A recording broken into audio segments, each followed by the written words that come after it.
Eu queria, bom, então eu tenho imensa satisfação de abrir essa sessão de agosto do ciclo de conferências da Cátedra Eduardo Said, que esse ano se chama Exílio, História e Memória. E essa conferência de agosto, a conferencista vai ser a professora Eliane Robert Moraes, e o título da conferência é Erótica dos Imigrantes, o zíper e outros objetos do desejo. E então nós vamos, a professora Eliane faz a conferência e depois a gente abre para as perguntas do público. Quem tiver perguntas, envia pelo chat, né, aqui, que vai ser transmitida vão ser transmitidas para a Eliane.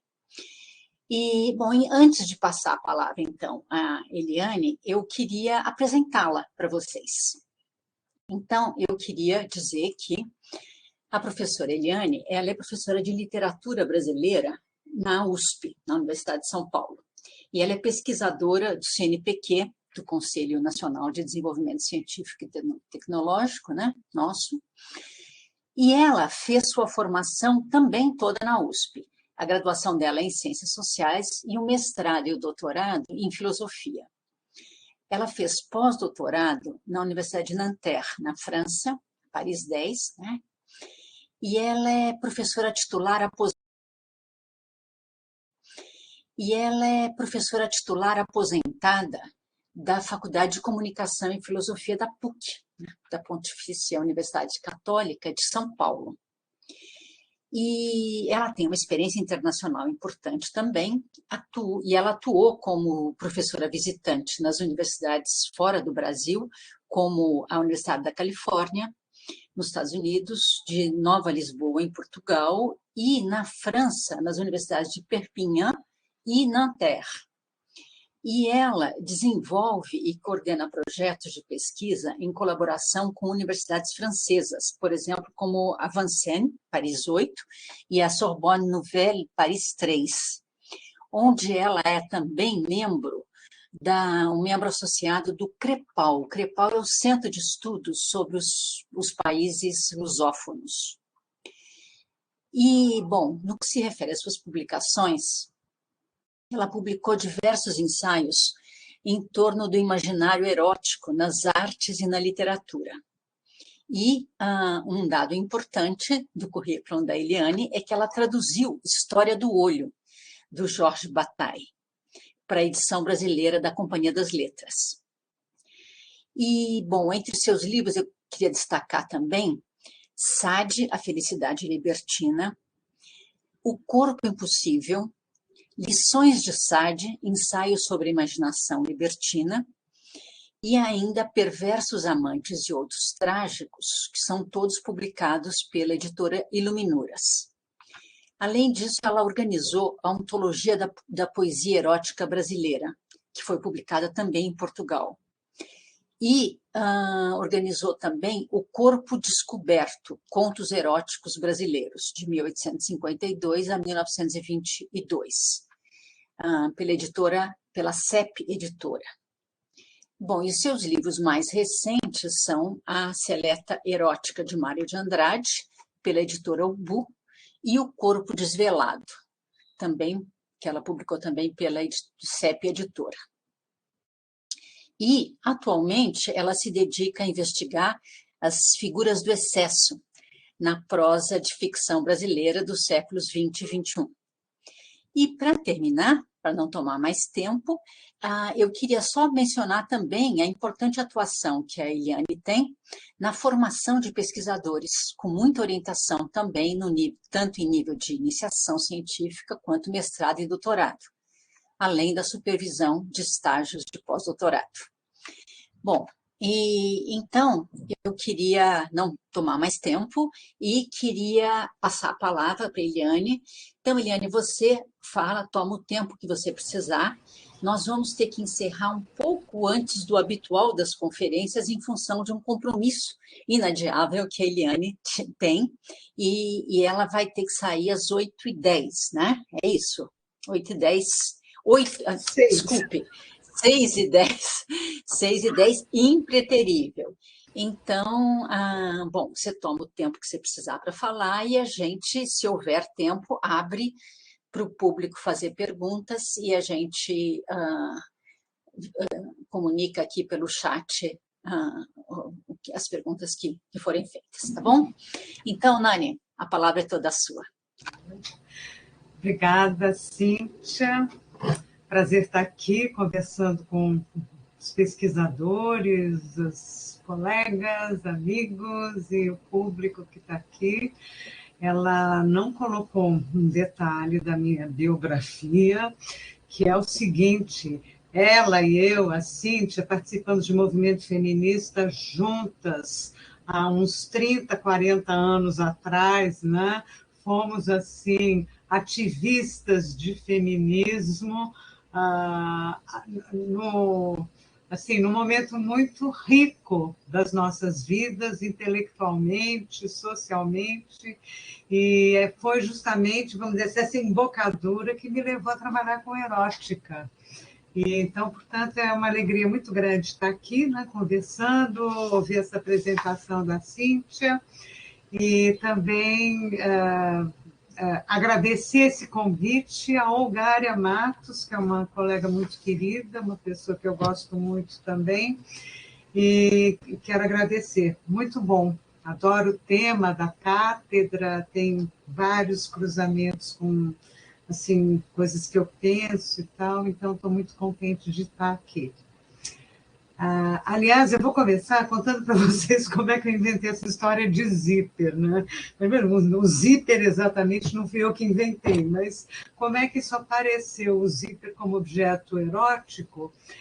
Porque foi numa situação que me é muito feliz, né, lembrar essa situação, que foi exatamente numa banca de tese de doutorado, de uma pesquisadora notável, que é a Cristina Stefano de Queiroz, que fez um doutorado sobre o Jamil Al-Mansur Haddad.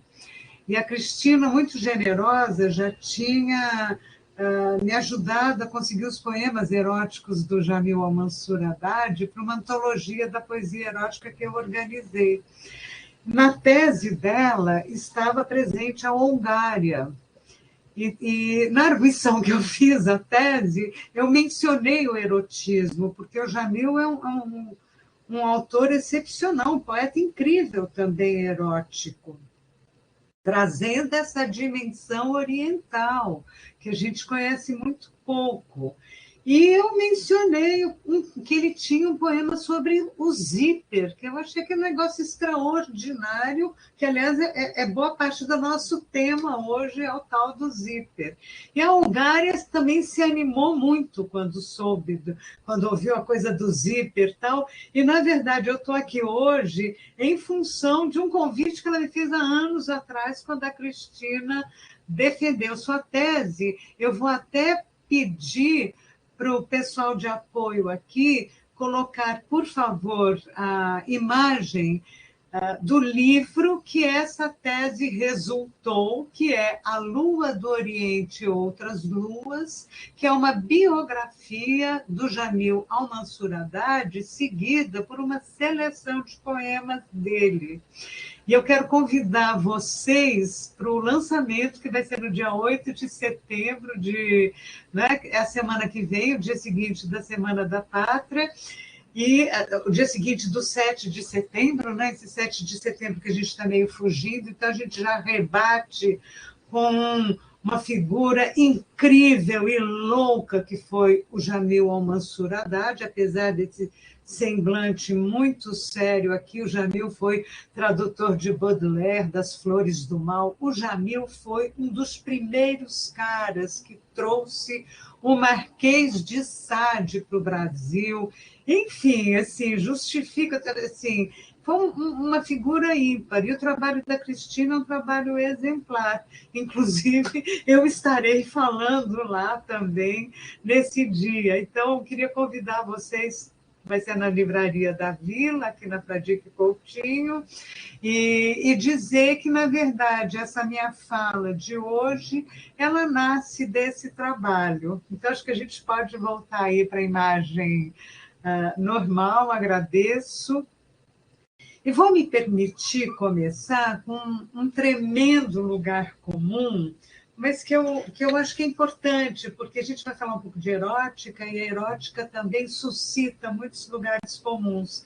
Então, eu vou começar com um lugar comum que nos estudos árabes é aquela coisa que todo mundo sabe, todos nós sabemos, mas que é sempre interessante, há lugares comuns que nunca é demais revisitar, e nesse caso trata-se daquela afirmação, né, que o historiador inglês, o Edward Gibbon, faz, né, de que o Corão não fazia qualquer alusão a camelos. Né? Como vocês sabem, o Jorge Luiz Borges vai concluir com isso que a ausência de camelos era a prova de autenticidade do texto escrito por Maomé. Né? Quer dizer, aquilo é divertido, isso que é uma crítica, né? À ideia de exotismo, das imagens de exotismo. Segundo Borges, né, justamente por ser árabe, o profeta não tinha motivos para saber que os camelos eram especialmente árabes. Né? Sendo parte da sua realidade, ele não tinha por que distingui-los. Isso eu acho que é muito interessante. Né? Em compensação, o Borges vai completar, né, nessa crítica notável ao senso comum, a primeira coisa que um falsário, um turista, não um nacionalista teriam feito seria povoar cada página do Corão com caravanas de camelos. Né? Bom, por que eu acho isso interessante para a gente? Porque basta a gente substituir, né, os tais camelos por odaliscas, né, para a gente ser contemplado, né, com as imagens ditas típicas, né, da sexualidade no Islã. Né? Então, também existe assim, todo um fetiche, né, com relação à ideia de sexualidade no Islã. Né? Então, essas imagens, né, incitaram e continuam incitando fantasias do Ocidente cristão, né, há muitos séculos, no mais das vezes contribuindo sensivelmente para aprisionar a alteridade árabe em lamentáveis clichês. Visões distorcidas, por certo, né, cuja origem coincide com os interesses colonialistas, como bem nos apresentou e discutiu e nos mostrou o Eduardo Said, a quem a cátedra homenageia muito justamente. Né? E elas também, nessas visões distorcidas, também acabaram cumprindo o papel perverso de transformar o Oriente Islâmico num espaço projetivo dos recalques do indivíduo ocidental. Né? Então, tudo aquilo que a gente tem medo, não quer chegar perto, jogamos para lá num mecanismo que Freud já há muito tempo né, nos mostrou e vários outros estudiosos. Né? Assim, disfarçado em outro, reprimido retorna, né, com redobrado vigor, né, é o retorno do recalcado, alimentando fantasmas e preconceitos, como nossa atualidade dá provas de sobra. Mas essas distorções da sexualidade no Islã, sobretudo nas últimas décadas, não se esgotam apenas nas representações que o Ocidente faz dela, né? E em que pesem todas as manipulações midiáticas, nós não podemos também ignorar, né, a hostilidade que uma expressiva parcela da população islâmica vem demonstrando, e de forma muito ostensiva também, com relação à matéria sexual. Né? Então, a gente sabe que são recorrentes os registros, né, da intolerância de muçulmanos que, atiçados pelo fundamentalismo, castigam suas mulheres em espetáculos públicos de horror, e também a questão toda do homossexual, né? A questão diante da qual os costumes, aí, nesse caso, se mostram ainda mais severos, né? E o homoerotismo passa a ser considerado, então, a torpeza das torpezas, e é aquilo que se chega a ser punido com pena de morte. Enfim, a questão da sexualidade no Islã, ela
Acho que todo mundo caiu.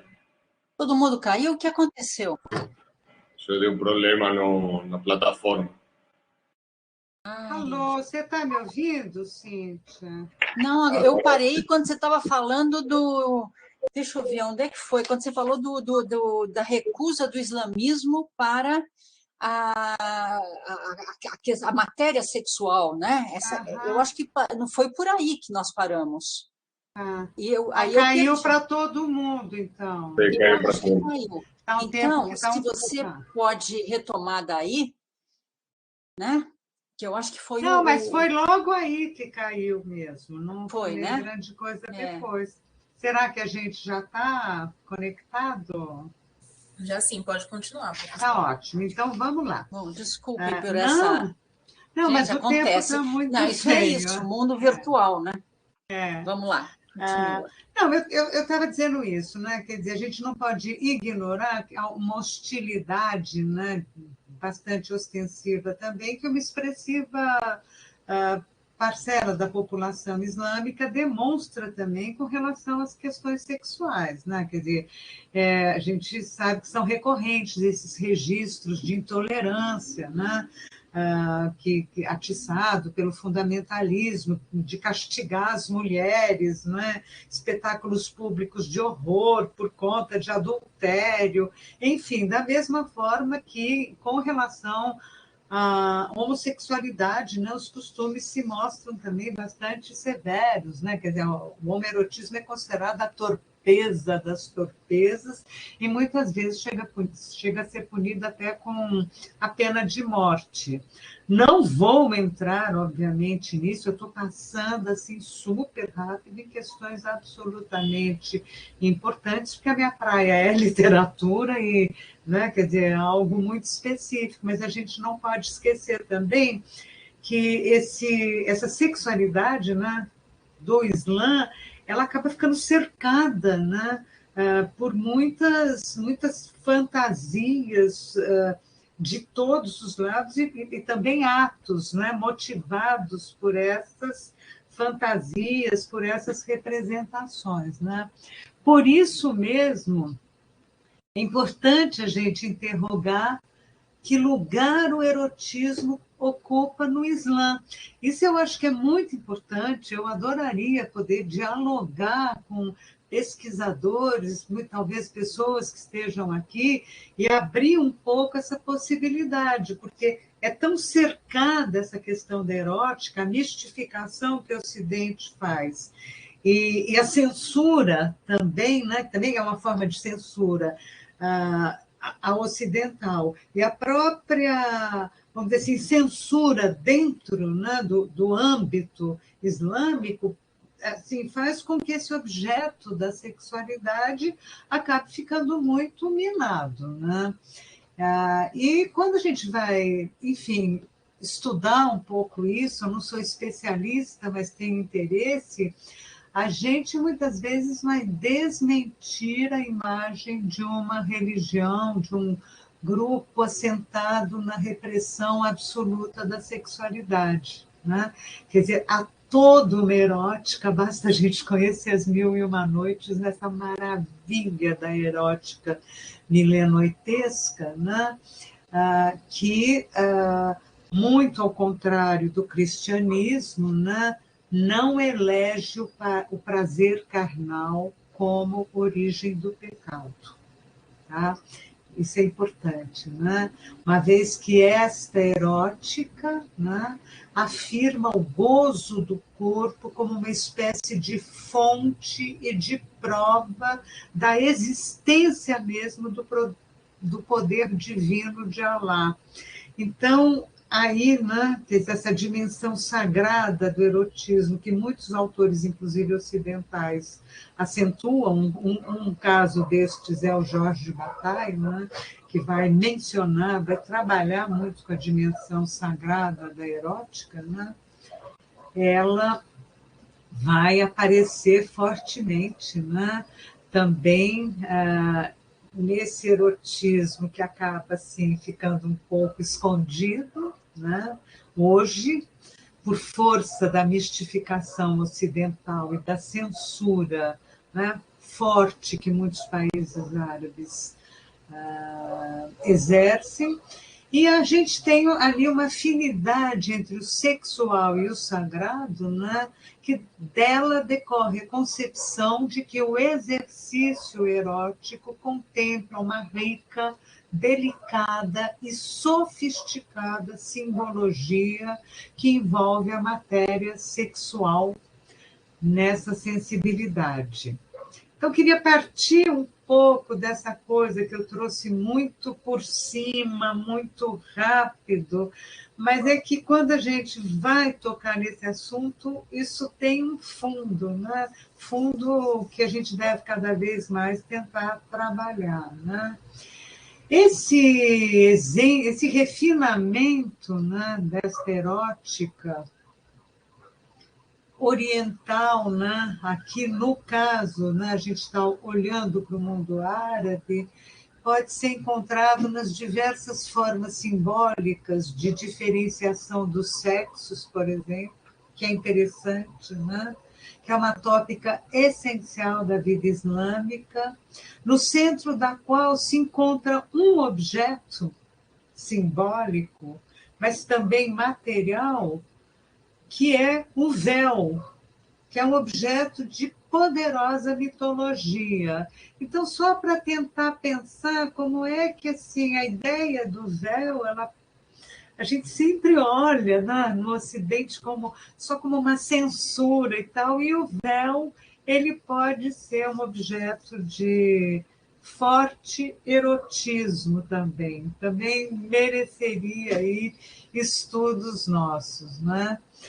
O véu, obviamente, subtrai da vista as formas, né, eróticas, sobretudo as formas femininas, reiterando as recomendações religiosas nas quais a visão aparece quase sempre como um sinônimo de pecado. É verdade isso, não podemos esconder. Mas há aí também, né, se a gente considerar a erótica, né, fora das censuras, a gente pode encontrar ali uma complexa dialética das potencialidades do olho, imposta pela inexorável lei da separação dos sexos, que impele a socialização muçulmana a um aprendizado preciso e minucioso sobre como olhar e como ser olhado. Então, assim, a gente desvela com isso também uma outra dimensão, né, do véu.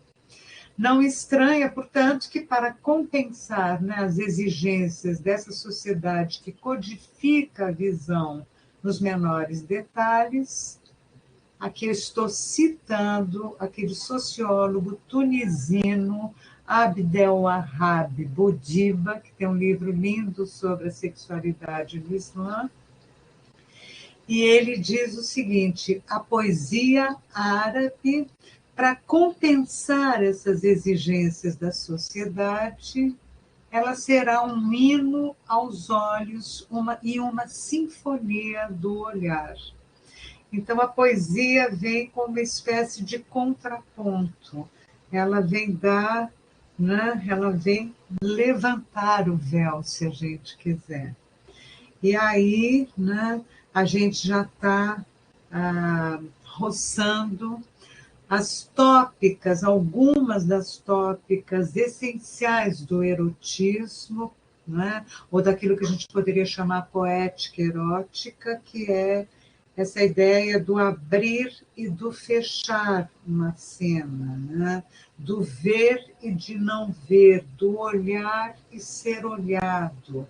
Então, toda esta dialética, né, que passa pela visão, né, pelos olhos, né, que são órgãos eróticos também, né, ela já aparece aí. E como é de poesia e erotismo que a gente vai conversar aqui, eu logo proponho a vocês a ideia de leitura de um poema do Jamil Al-Mansur Haddad, que se chama Canção do Zip, que está num livro dele de 1951. Eu vou fazer aqui um rápido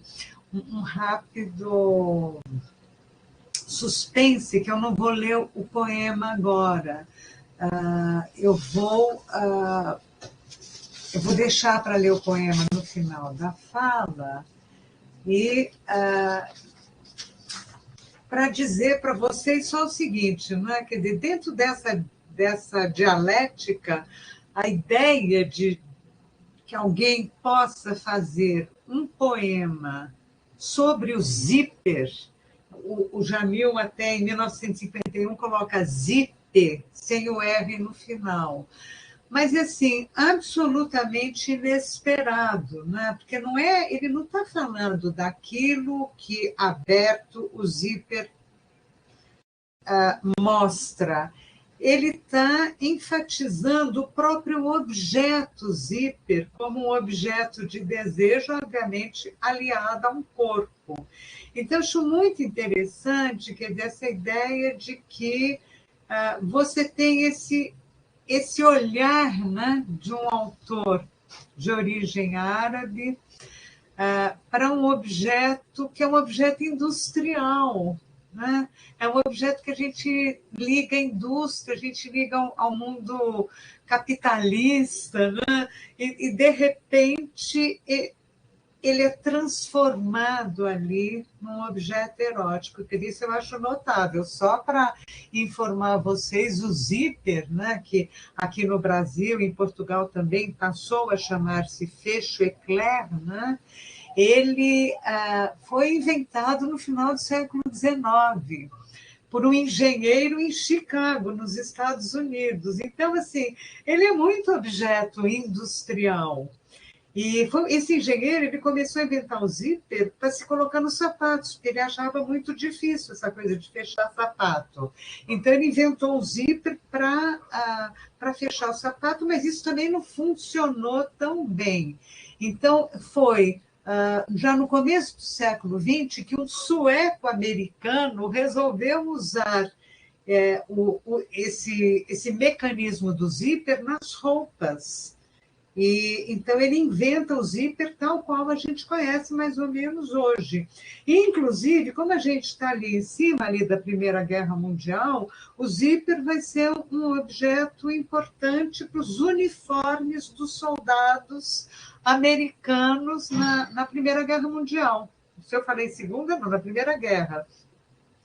Então, ele vai, assim, quer dizer, facilitar, né, a abertura dos uniformes e tal. Mas, às vezes, a gente está diante de um objeto absolutamente industrial, né, fruto, né, de uma sensibilidade bem capitalista, inclusive nessa referência à guerra, né? Quer dizer, o zíper foi importante na Primeira Guerra Mundial. E ele só nos anos 1920, é que ele vai ser introduzido efetivamente na roupa já por uma modista, né, por uma criadora parisiense, que é a Elsa Schiaparelli, que vai começar a usar o zíper, inclusive na alta costura. Então, é uma história que já é uma história de deslocamentos interessantes, né? Em que o zíper aparece como um mecanismo, né? Como uma mecânica, e que ela vai se rotinizando dentro da sociedade, das vestimentas, né? Que vai se tornando um objeto de rotina, não necessariamente erótico. Quer dizer, o que eu adoro é o fato do Jamil Mansur Haddad, não muito tempo depois, né? Porque o poema dele é de 1950, 51, trazer essa dimensão profundamente erótica ao mecanismo, né? Ora, quando eu ouvi esse poema, essa canção ao Zip do Jamil pela primeira vez, eu achei incrível, porque imediatamente fez conexão para mim com uma outra figura de imigrante, nesse caso um imigrante russo, que é um personagem dos livros do Vladimir Nabokov, autor de Lolita, que muitos de vocês devem conhecer, mas um dos livros do Nabokov que eu mais gosto, que se chama Pnin.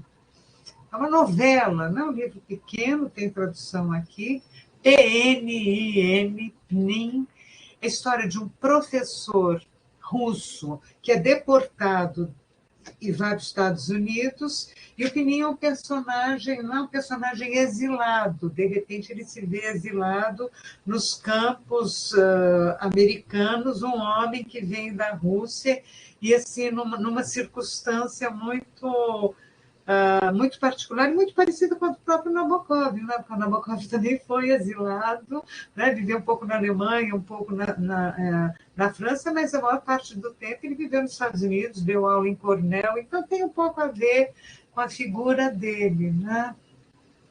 Mas, então, e o Nabokov é um autor incrível, né? Que deu muita atenção à questão do exílio.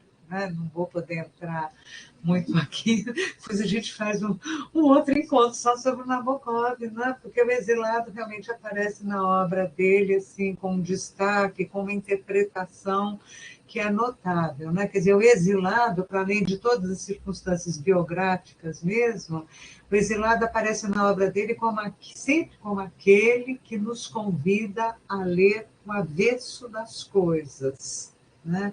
E, portanto, a redimensionar o mundo. Então, isso eu já guardo para pensar o Jamil Mansur Haddad, né? Que também é um imigrante, é um cara que está fora da sua origem e que vai olhar para o zíper e ver outra coisa, né? No caso do romance do Nabokov, o Pnin ilustra assim, de uma forma exemplar o exílio, porque é um exílio geográfico, né? Ele é um deportado, é um exílio temporal, já que ele está o tempo inteiro remetendo naquele passado deixado para trás. E é um exílio linguístico, esse também do Nabokov, que é um russo que está escrevendo em inglês.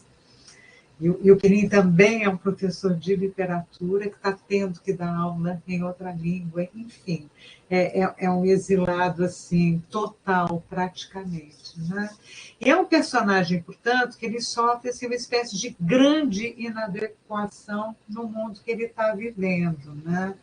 Então, ele encarna, num certo sentido, o estereótipo do russo na América, né? É uma coisa inassimilável para ele, a América, né? Ele, por exemplo, quando ele vai ler os artigos, né, nas revistas americanas, ele não sabe distinguir o que é artigo e o que é propaganda, porque ele não tem essa realidade. Né? Então, o sujeito que está naquele lugar super provisório, ele não entende os códigos. Né? E, portanto, ele tem, né, segundo o narrador do livro, ele tem uma espécie assim, de desejo de corrigir o mundo. né? Então, ele adora tudo que é muito organizado, tabelas, horários, catálogos, óculos, tudo que organiza o mundo. E o zíper entra aí. Eu vou ler aqui um pedacinho do romance, quando o narrador conta, né, o encantamento que ele tem por esses aspectos materiais da cultura americana que ele não conhece. Então, ele diz o seguinte, eu vou ler. Qualquer tipo de engenhoca lhe inspirava um misto de pasmo e prazer supersticioso. Os aparelhos elétricos o encantavam. Amava perdidamente os objetos de plástico. Tinha profunda admiração por zíperes. Mas o relógio, devotadamente ligado à tomada, muitas vezes fazia gato-sapato de seus horários matinais quando uma temporada cortava a energia elétrica no meio da noite. A armação dos óculos se partia bem ao meio, deixando com 2 pedaços idênticos que ele tentava unir vagamente, talvez na esperança de que algum miraculoso processo de restauração orgânica lhe viesse em socorro.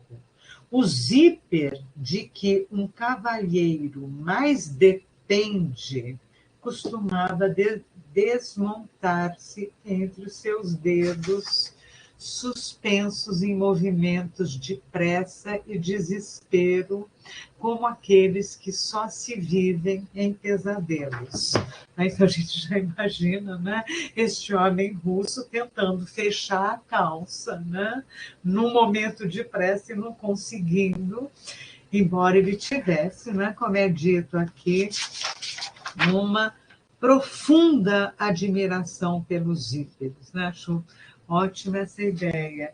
Então, a gente já tem aí a figura, né, desse sujeito que se encanta com mecanismos, e óbvio que a última parte da frase já nos leva a pensar na relação que este mecanismo especial, que é o zíper, vai ter com o corpo, de mostrar ou não mostrar, de mostrar o que não se deve, deixar tudo muito fechadinho ali ou não, né? Então, é um pouco nesse sentido, né, que a gente pode pensar esse sujeito exilado, o imigrante, o exilado mesmo, o sujeito deslocado, que também foi o Jamil Al-Mansur Haddad, num certo sentido, como aquele que lê a verdade no avesso das coisas, né? Até nos atos que são da ordem do avesso, há ali uma verdade que, né, digamos que os sujeitos ocidentais, né, da época, né, o zíper é um mecanismo que passa desapercebido, né? Ele é prático, né, para o homem da guerra, para o homem da rua, para a mulher que está fechando uma roupa, mas aqui ele aparece com um significado especial, né? Um significado, né, com essa ideia de que o avesso das coisas, ou mesmo se a gente quiser, o avesso do uso das coisas, pode nos levar a um caminho de sabedoria. Então, é nessa embocadura aqui, né, que a gente pode abordar o zíper do Jamil Al-Mansur Haddad, né? Só para dar assim, um pouco uma moldura para esse poema, né? É aqui que o zíper pode efetivamente ganhar um inesperado erotismo, não só por aquilo, como eu disse, que ele mostra quando se abre, mas por sua capacidade intrínseca de deslocamento, né? O zíper é um mecanismo de deslocamento. Ele não mostra só, ele mostra e fecha, ele abre e fecha, não é? Quer dizer, ele tem uma mecânica erótica, né? Quer dizer, essa mecânica que este homem, né, que de outra sociedade que não conhece o Zíper, essa mecânica que ele reconhece não é? Quer dizer, com outros olhos. Então, eu queria, né, ler o poema do Jamil com vocês para apresentar isso um pouco mais assim, como peça literária mesmo. Eu vou pedir, não sei se é a Tamires, quem é que pode botar o poema do Jamil, a canção do Zip. Obrigada. E eu vou lendo, aí você, por favor, passa para a segunda página para mim. Então, lembrando que isso é um poema que o Jamil vai publicar em 1951, né? A gente está, então, num momento, né? Momento passado, né? Quer dizer, o próprio Nabokov era vivo ainda, o livro do Nabokov é de 1957, né? O Pnin, o Lolita dele, que é o livro mais famoso, é de 56, momento que ele está escrevendo na outra língua, ele está escrevendo em inglês, ele já é um exilado da língua também, né? Então, é interessante, né, reunir esses imigrantes, um sujeito, né, que teve uma vida mesmo empírica, que é o Jamil Al-Mansur Haddad, e um personagem do Nabokov, né, mas é um personagem que também é uma espécie ali de espelho dele mesmo, né? E como é que esses sujeitos vão, no certo sentido, subverter a lógica industrial, né, ocidental, capitalista, olhando até para um artefato industrial com outros olhos. Estes outros olhos são os olhos do exilado, os olhos do imigrante, né? Que fazem uma leitura das nossas sociedades, né? Que pode nos parecer, ai, que estranho, que não está entendendo nada, e é ali que eles estão entendendo tudo. Então, vamos lá, vocês acompanhem comigo. Eu vou fazer uma leitura direto do poema e depois eu volto a ele, trabalhando um pouquinho em pormenor. Tá?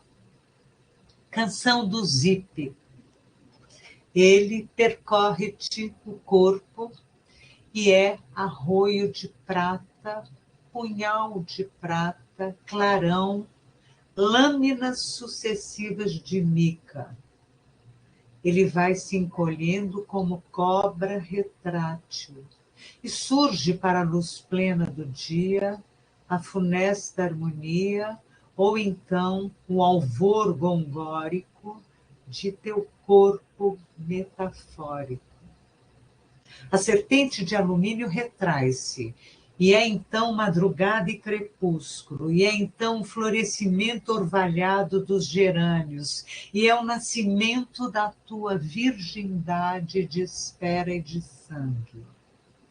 É o seio, iluminado de neve e rugido, é a carne destilando pétalas e tragédias, e a boca suspirando de canções e volúpia.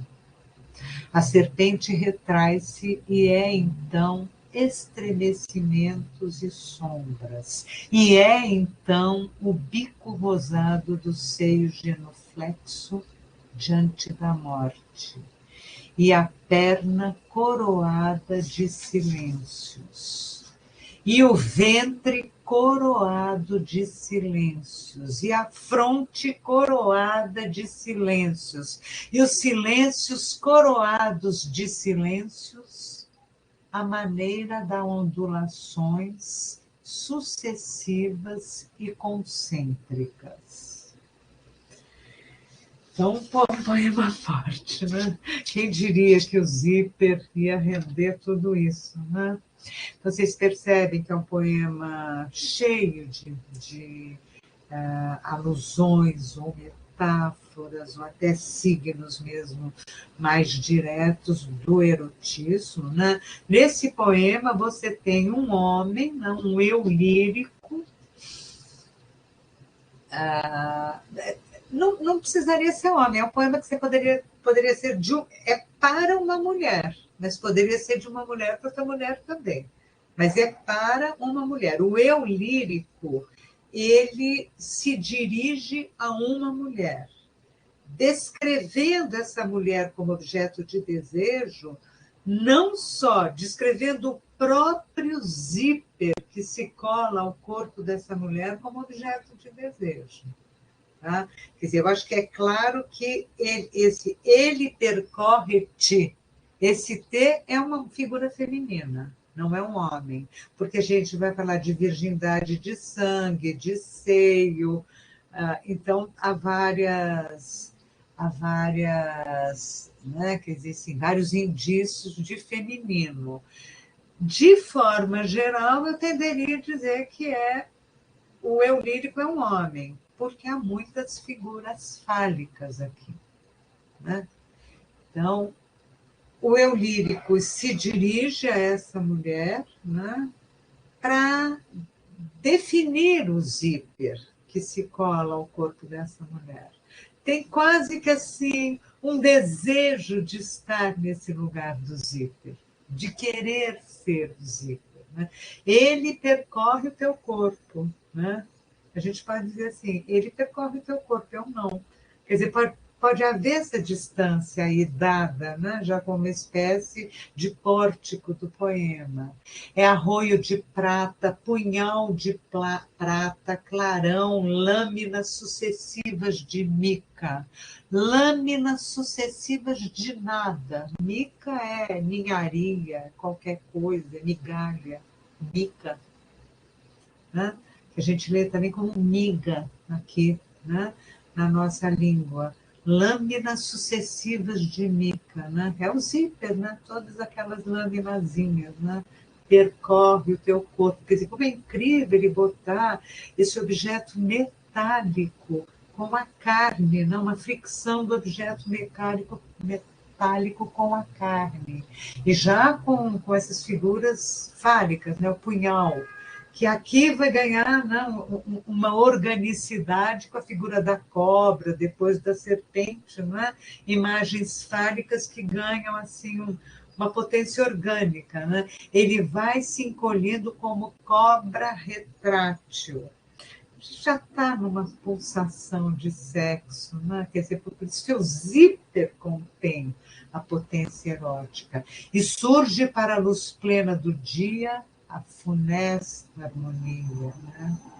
Então, a morte ronda aqui como aquela, né? Aquela petite mort, né? A pequena morte que é lembrada na literatura, muitas vezes, né, na França, associada ao orgasmo. Né? Já aparece aqui. Né?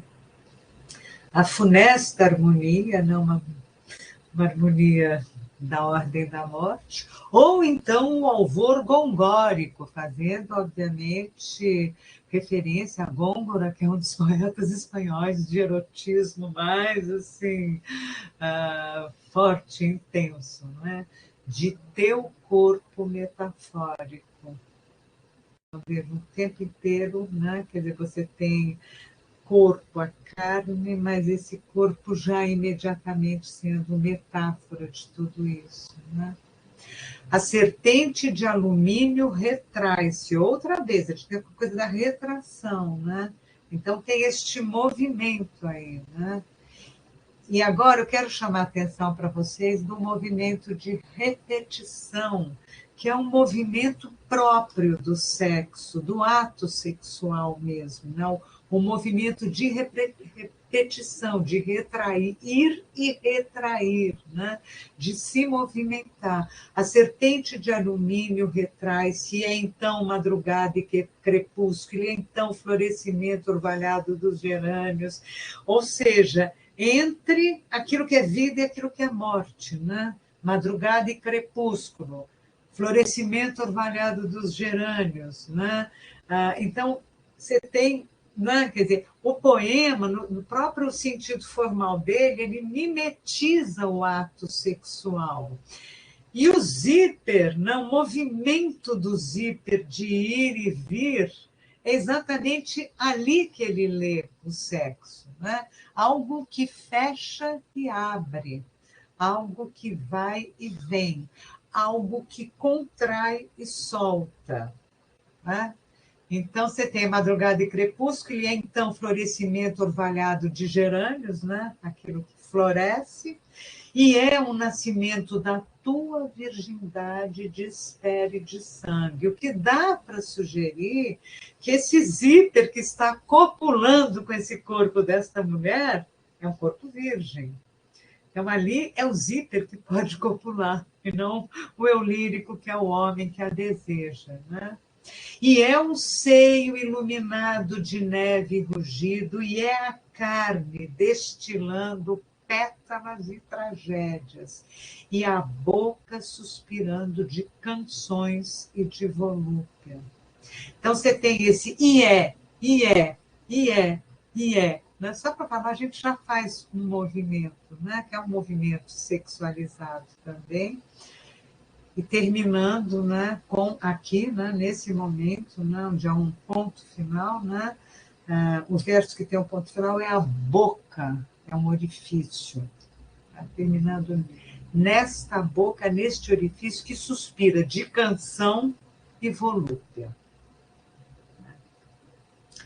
Então, vamos dizer assim, aqui, né, para usar uma palavra que cabe, ele penetra efetivamente no sexo feminino, né? A letra penetra. A serpente retrai-se também, nós estamos na terceira vez que se fala dessa retração, né? A serpente retrai-se, e agora começa a repetição outra vez. É então, é então, é então. E é então estremecimentos e sombras, e é então o bico rosado do seio genuflexo diante da morte, e a perna coroada de silêncios. Então, o movimento se intensifica no sentido de um deslocamento entre vida e morte. E a perna coroada de silêncios, e o ventre coroado de silêncios, e a fronte coroada de silêncios, e os silêncios coroados de silêncio, porque você chega agora no momento, né, no momento desta cópula do zíper né, que atinge este momento de uma plenitude que é da ordem do indizível e do irrepresentável. Né? Dos silêncios, coroados de silêncio, à maneira das ondulações sucessivas e concêntricas, que eu acho que é uma definição de orgasmo aqui, né? Uma definição de orgasmo. Então, assim, quer dizer, eu acho esse poema extraordinário, porque formalmente ele mimetiza, né, esta cavalgada do ato sexual, mas esse eu lírico, não é ele que realiza o ato sexual, é o zíper que realiza. Portanto, ele transfere para um mecanismo insignificante, impensável, que, né, essa potência, né, que esse eu lírico talvez gostasse de estar tendo com essa amada. E, bom, gente, a gente está chegando, que eu falo muito também, eu sou apaixonada por essas coisas todas, e a gente está chegando um pouco num momento que poderia continuar falando aqui sobre esse zíper muito, mas eu acho que a gente podia parar e conversar um pouquinho sobre ele. Eu só espero, com essa palestra, que nenhuma pessoa que esteja assistindo hoje vá agora abrir e fechar um zíper assim impunemente, tá, gente? Podemos fazer isso com a nossa escova de dente e tal, agora vamos prestar atenção no que é um zíper, tá? Segundo aqui o nosso querido Jamil Mansur Haddad, muito obrigada aí pela atenção de vocês, tá? Nani, até que algum poeta descubra na escova de dente alguma coisa especial. Porque a boca é a boca, né? E, bom, eu queria agradecer muitíssimo a sua leitura desse poema, que se o poema é lindo, assim, o que é especial é a tua leitura desse poema. Obrigada. Muitíssimo obrigada. Obrigada. E é muito interessante pensar como, quer dizer, como essa tua leitura, né, que associa com essa condição do exilado, né? É muito bonito isso, porque, quer dizer, não se trata só de você estar pensando fora dos clichês com que a gente pensa o erotismo oriental, né? E fora também daqui dessa imagem de que o Oriente censura, é rígido e severo com a sexualidade, mas é também essa associação com a própria ideia do exílio, desse deslocamento que o exílio traz, que permite, ao mesmo tempo, olhar um objeto banal do mundo ocidental com esse... Não é só porque é oriental, é porque a condição de exilado é o Exato. Oriental no Ocidente, né? Exatamente. É lindíssima essa tua leitura, muito bonita, muito...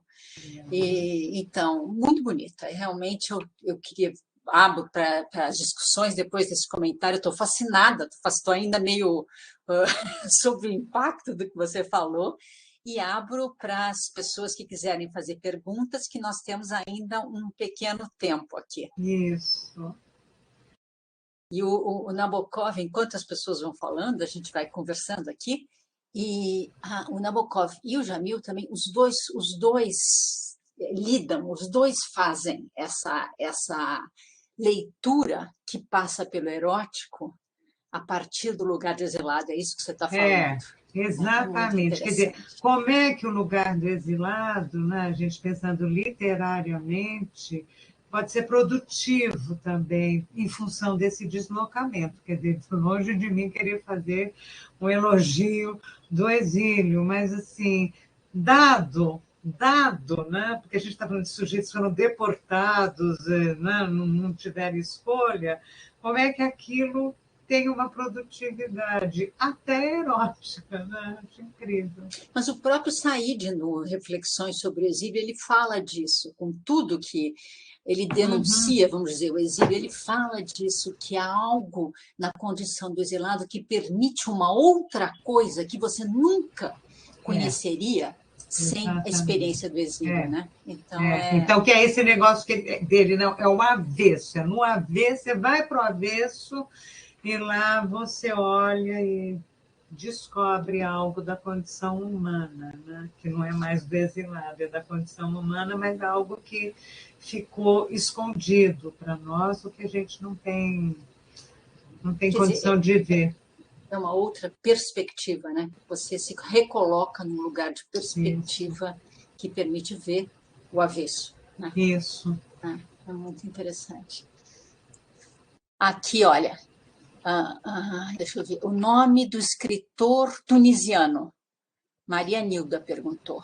É um sociólogo, né, da Tunísia, que tem um livro, vamos falar agora direitinho aqui o título do livro e o nome dele, deixa eu ver onde é que é o nome dele. O livro chama-se A Sexualidade do Islã. O livro foi traduzido, eu descobri esse livro porque eu fiz me pediram uma vez, já uns bons anos atrás, para fazer uma resenha dele, chama Sexualidade no Islã, tunisino Abdel Wahab Boudiba. Sexualidade no Islã. A sexualidade no Islã. É muito interessante, ele é muito sensível também para a questão poética e para a literatura em geral, então ele traz, né, que ele está trazendo essa questão sensível, é bem legal, gostei muito do livro. E aqui tem um comentário da Maria das Graças de Souza, que é a nossa... é a nossa amiga. Faz parte, nossa amiga da cátedra, né? Que faz parte da cátedra, dizendo: maravilha, Eliane, que prazer ouvir você. Um beijo para você, Maria das Graças. Saudades também. Eu acho que perguntas, acho que está todo mundo muito impactado. É muito impactante o que você escreve, o que você está falando. E agora você transforma isso num artigo para a revista Exílio, tá? Vou precisar de um pouquinho de tempo, mas aí, Sim, assim, no eu tempo acho que que aqui, você assim, precisar. tá, tem, vamos dizer assim, várias... né, quer dizer, a ideia foi um pouco juntar isso que eu falei, que se deu num clarão lá na banca da Cristina, mas, assim, tenho de conversar com vocês também. Então, escrever, estar aqui, estar conversando, e escrever alguma coisa e trazer para a gente conversar, porque a gente também implica um deslocamento, né, Cíntia, entre os diversos campos, em que está você, Maria das Graças, e Olgária, e eu, quer dizer, acho que é isso que a gente quer, né, fazer, né, uma conversa aí, né, transdisciplinar, né, que é tão boa a partir dessa ideia de exílio que vocês estão trabalhando, fazendo um trabalho incrível, né? Isso, acho que a gente realmente conta e gostaria muito de contar com, porque foi muito especial essa sua leitura do Zíper, do Jamil. É maravilhoso esse zíper, né? Maravilhoso. Muito, Agora, muito. só uso roupa com zíper agora, entendeu? Não, Assim. ninguém mais, você falou isso para todo mundo aqui, ninguém mais vai conseguir usar um zíper sem pensar nesse poema agora. Não dá. Que é legal, porque você vê que o Nabokov, ele não vai dar essa fechada, mas quando ele vai dizer que o Pininho não conseguia fechar direito o zíper, né, no banheiro, então já tem essa tensão aí, né? Já estabelece uma tensão. Muito bom, gente, Bom, obrigadíssima você aí. precisa ir agora, né? Que você está com o Isso. teu tempo. Então é isso. Então essa que seja a primeira de muitas participações tuas na cátedra. Foi um imenso prazer e a Obrigada. gente continua. Tá bom? Muito Muito bem. obrigada a todos que assistiram a nossa conferência desse mês. E eu queria também anunciar a conferência do próximo mês de setembro, que é com a professora Safa Jubran, também da USP, e ela vai falar sobre o poeta palestino Mahmoud Darwish. Então, esperamos contar com as pessoas que estão aqui também no mês que vem e com muitos outros também. Bom, boa tarde. Então, eu encerro hoje. Obrigada, Eliane. A Leandra acabou de falar aqui. É isso. Obrigada. O agradecimento é geral de todos. E até a próxima, Eliane. Até Grande a abraço. próxima. Obrigada.